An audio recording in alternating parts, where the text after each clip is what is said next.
banks. You can see in this video that the only evidence of vehicles and buildings is their roofs. The river was projected to recede to normal levels by Friday. Deal or no deal? No deal for President Trump and North Korean leader Kim Jong-un, as the two leaders could not come to an agreement on denuclearization or the removal of sanctions. Hyundai and Kia are recalling more than 500,000 vehicles because of the risk of engine fires. The recall covers 2012 through 2016 Kia Soul SUVs, 2011 through 2013 Hyundai Tucson SUVs, and 2011 and 2012 Kia Sportage SUVs. U.S. safety regulators have been investigating Hyundai and Kia engine failures since May 2016. And that's a look at the headlines we're chasing for you tonight. The New York State Legislature has just passed a bill on Thursday making so-called revenge porn a misdemeanor crime punishable by up to a year in jail. The bill passed the Assembly 104-0 and the Senate 60-0. I spoke to Senator Phil Boyle, who represents a district on Long Island, earlier today about how the state now defines the crime. It's sharing non-consensually intimate images over the internet. Obviously, what we see many times is that perhaps a young couple or older couple even are in a relationship. They share intimate images, a picture, a video.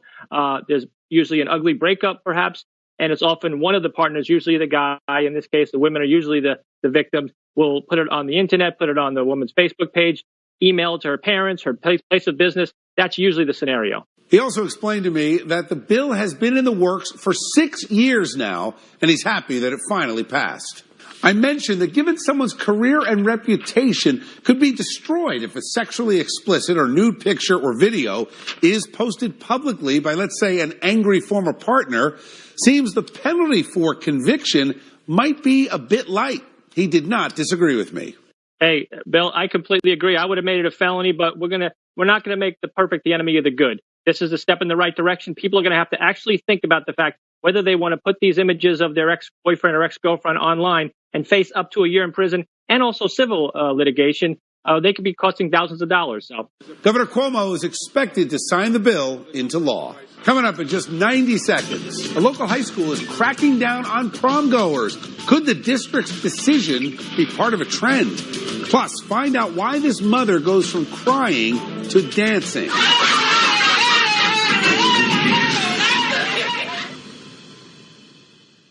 The cool kids discover the joys of senior loving. You didn't. Twice. Did what? Oh, yeah. Friday at 8:30 on Fox 5. Catch more Chasey News on My 9, weeknights at 11. Show her you care. Tanzanite set $69, stackable bands $99, 3-stone rings $169, half-carat $399, 1-carat $699, and 1-carat studs $399. Thousands of gifts guaranteed to appraise for double. The Jewelry Exchange Hackensack. When I needed to paint my home, I called CertaPro Painters, professional painters who really care about protecting my garden. Your house looks amazing, Jim. Thanks. CertaPro Painters. Schedule a free home estimate today. When redesigning the Honda HR-V LX and new Sport, we thought, why not make them adaptable for big stuff and small stuff? And why not nimble? Tight corners kind of nimble. And why not smart? Not just street smart, tech smart. And why not end with a statement no one else can make? The redesigned HR-V.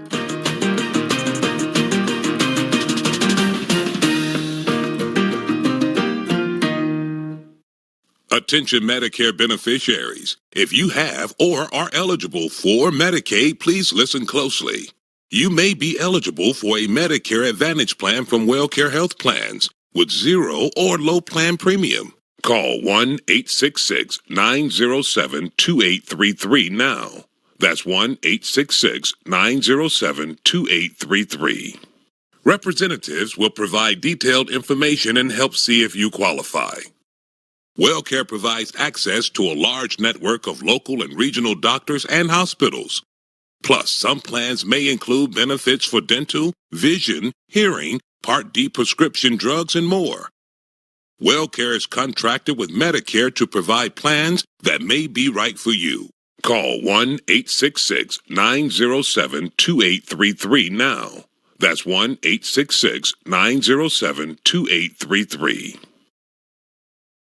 You're watching Chasing News with Bill Spadia. Welcome back. Coming up in just a few moments, meteorologist Dan Zarrow is going to talk about the storms that are on the way.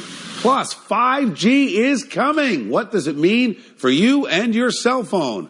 But first, prom season is around the corner, and some schools are already making plans. One school in Wanaque, New Jersey, the Lakeland Regional School District, setting a rule for this spring's upcoming proms. That rule, kids have to be dropped off at the school and take only school-provided transportation to and from the prom. That's right, parents can't drive them. No Ubers, no limos, school bus.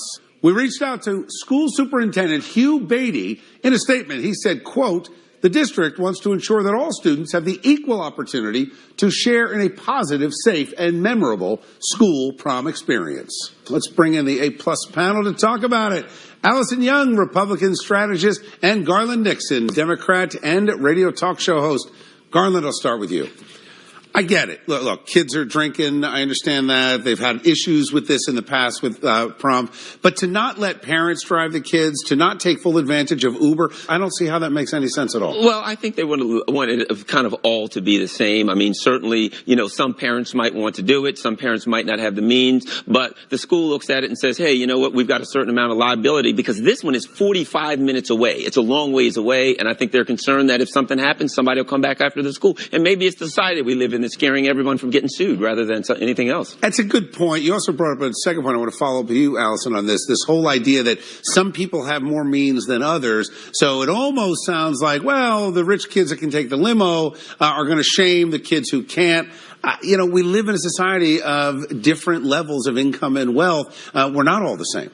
That is true, but the prom culture in general has gotten really out of control. From the big elaborate promposals now to these send-off parties that parents are hosting for their kids. I saw videos last year of camels and aerial artists at send-off parties for the prom. Like it or not, the prom culture has gotten a little out of control, and whether it's drinking and driving, texting and driving, drugs, whatever it is, I think the school district's intentions are good. This may or may not work. But not to have the parents drive seems to be ridiculous. I don't understand the liability there. I mean, I can... Bill, as a teenager, away, right? I never would have allowed my parents to drive me to the prom. Are you kidding? That would be worse than not going. That would be worse. Okay, got it. And as a teenager, I drove myself to the prom.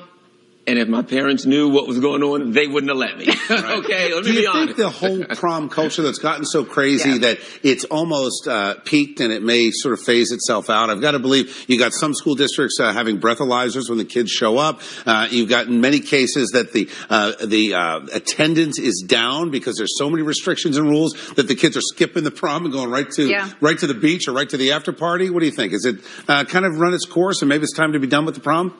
Well, maybe, because if all of this becomes a deterrent and the kids aren't coming anyway, then if they're all out on the roads and going to these other crazy parties, then what have we really accomplished? And we've actually accomplished the opposite of what the school district's trying to do in this case. Making it more dangerous. Well, I think coming up with the term prom culture is the first problem. We should just went to proms. Why do we have to have a culture? But soon we get back to what the girls are allowed to wear and are not allowed to wear either. So then we get into slut shaming at proms too. So then we got prom uniforms. Prom uniforms. There we go. That's next. Too much. Unbelievable. All right. Thanks, guys. The delay over the new wireless network known as 5G isn't all bad news. That's because it's giving Washington some time to warn the world that the new system may be compromised. Fox News' Matt Napolitano has more. Tech companies and their fans from all over the world coming together here in Barcelona for the Mobile World Congress. It's like a show and tell for grown-ups, and everybody's talking about one thing. 5G. 5G. 5G. 5G. 5G. 5G. 5G network. It's the next incarnation of what you currently use to text, talk, and swipe right. This wireless technology, the 4G service you've got now, will seem like dial-up. It also promises to be more widely available, and that's what makes 5G a game changer, a not-so-distant future where almost anything is constantly connected. The industry predicts it will change the way we live, how we get coffee on the way to work, the way we listen to music, even how lives are saved. But there's a team from the State Department to warn about a key player in 5G, singling out one company as duplicitous and deceitful. They are under indictment, the highest levels of their company in the United States, for violating our Iran sanctions regime.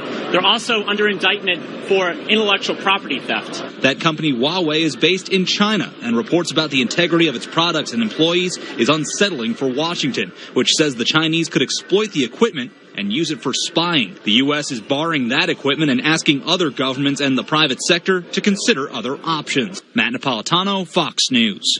Thanks, Matt. Let's bring in meteorologist Dan Zarrow. Dan, the weekend is almost here. What's it looking like?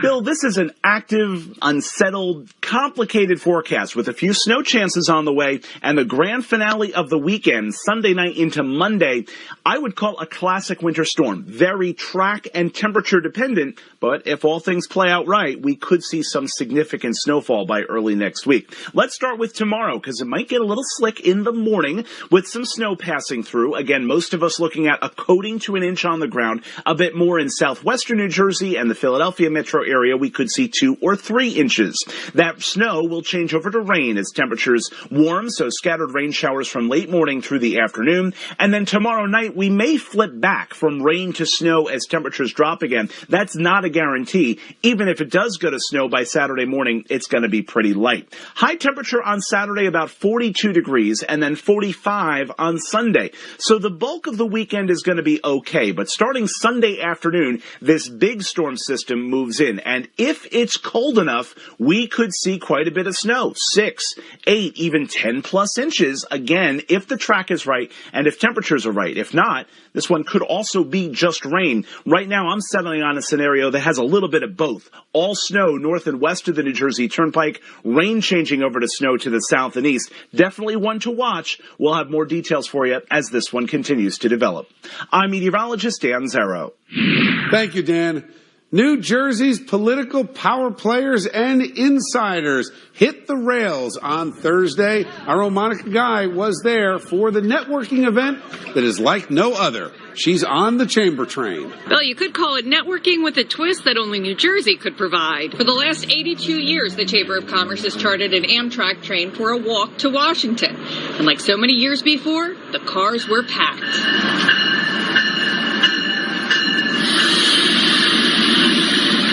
So why is the event called a walk to Washington when it's on a train? Well, it's because everyone walks the aisles, and there was plenty of that going on. The good times started to roll at Newark Penn Station.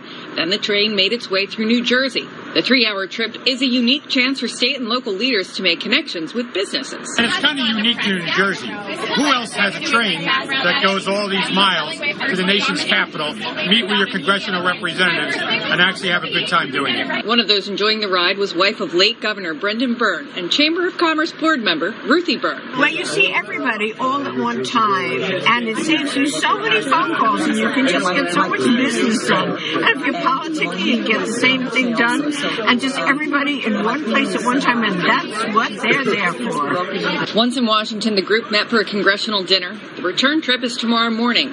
Assemblywoman Nancy Munoz says the trip gives everyone a chance to put politics aside. It's great. I think it's a bipartisan train trip, and we can see talk to people, see each other. I really enjoy it. No one from Amazon was on the train, but the idea of attracting the internet giant to Jersey was a hot topic. If Amazon is listening, we're willing and we're ready. Newark is hands down the best place to open up shop. Before I hopped off the train, I asked State Assembly Speaker Craig Coughlin one last question to sum up the goals of the trip. So Jersey's open for business? Jersey's always open for business.